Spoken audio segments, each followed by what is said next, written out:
Maaseh, Kepha, chapter 33, Satan battles against Peter.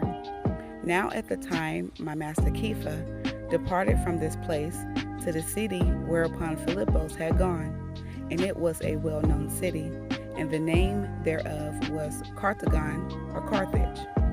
And Satan appeared unto him on the road, and strove diligently to do battle with him. But my master Kepha blew in his face and spat upon him. And Satan flew from before him, crying out and saying, O son of the virgin, why hast thou taken away from me the position which thou didst give me? Behold, my kingdom is ruined, and my sovereignty, that is to say, the worship of idols, is destroyed, and the idols which were the habitation of myself and of my host have perished. Worship is now paid unto thee alone, and I have no pretext against thy flock. But I will corrupt all those who Kepha and his companions, the apostles, teach through the love of gold and silver. And by reason of that desire they shall return unto me, and I will make the worship of idols to reign again. And I will also make him that attendeth unto the head of the priesthood among them turn aside from the priesthood, and to take gifts and bribes, so that there shall not be the reward of a priest until any one of them. And I will make the priests to transgress the Torah of Elohim, and I will make them to be remote from his commands. Hearken, moreover, and I will tell thee, O Kepha, and I will cause schism to be among them, and they shall attribute to Mashyach various natures, which the heart of men cannot understand. And thereby will I make them to blaspheme against the Ruach HaKodesh, even as myself have blasphemed against him. And I will go unto the recluse and solitary monks, who live in the caves and in desert places, and I will lead them astray by means of vain dreams or visions, which I will make them to see. And I will make my soldiers to have dominion over them through who shall lead them astray, and they shall perform their desires, and like heathen priests they shall manifest unto men vain miracles. And I will send my soldiers to the assemblies, so that they may strip from the mouths of the priest the spiritual prayer, whereby they may supplicate that the Ruach HaKodesh may descend upon the offering. And I will make them to possess the desire to have intercourse with those who receive them after Messianic immersion. And I will plant in their hearts the lust of Sedom, so that they may perform it, and may choose it rather than lawful intercourse with women. And especially shall their power spring from mine, when they mingle tares with the wheat. For my commands is to sow tares, and they shall perform it. And I will make them to cry out against the believers, and to slay them, and to pour out their blood, and to carry them away into captivity. And I will make their blood and their children, which are the children of tares, to be acceptable offerings. And I will not delay in performing this thing. I swear by the light wherein YaHaYaH Mashyach covered himself on Mount Tabor and on Mount Olives and in Galilee.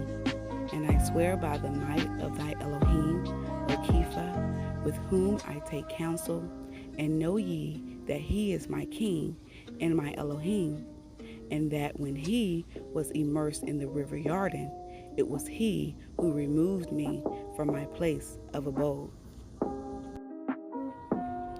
And I swear unto thee By the time when my Adonai and King received power over death and cast it into Tartarus, that is to say, the depths of Sheol, forever, and shut in its face the bolts of brass and iron, that I will cause tribulation to come upon the Messianics.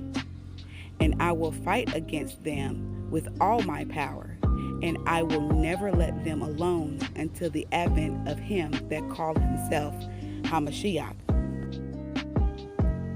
And with him who I shall choose and help, I will be in everything which he desired to do. And I will give him dominion over those who have believed through thee, Kepha, and through thy companions, the apostles. Hearken, O Kepha, for I will wipe out all those who follow after Adonai Mashyach, and I will destroy them on sea and on dry land.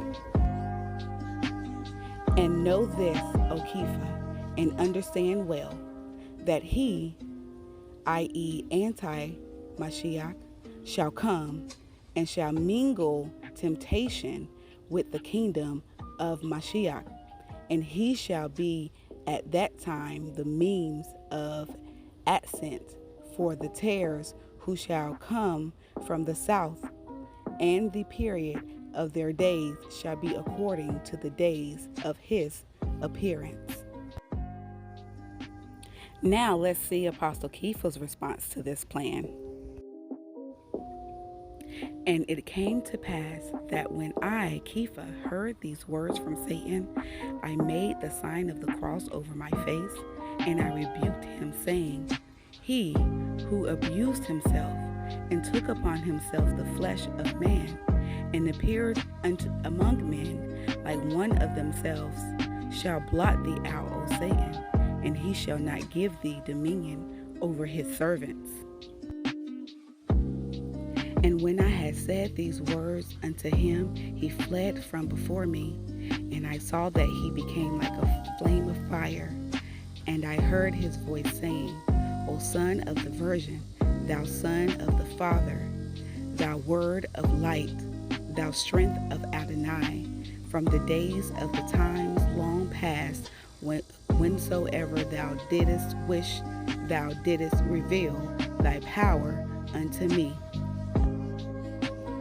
And having said these words, he hid himself from me. Final thoughts. Satan reveals his plan for the believer of YaHaYaH to Apostle Kepha in response from being disrespected by him. Apostle Kepha showed he was not afraid of him in any way. Have he succeeded in his plan?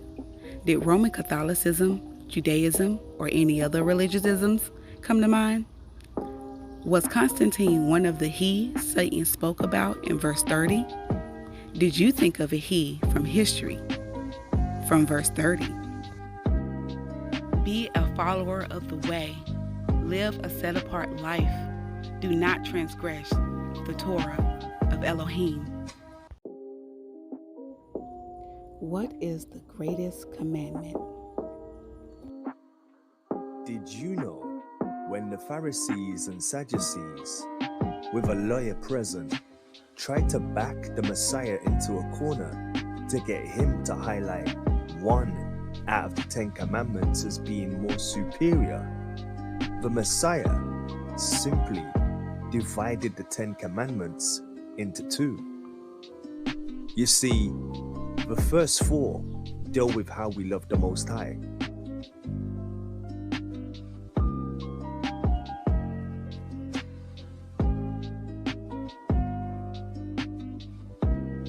But the last 6 deal with how we love our neighbor and fellow man.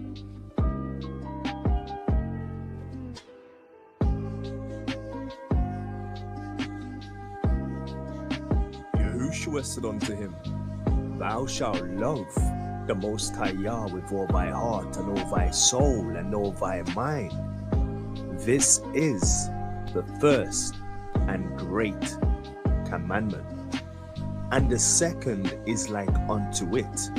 thou shalt love thy neighbor as thyself.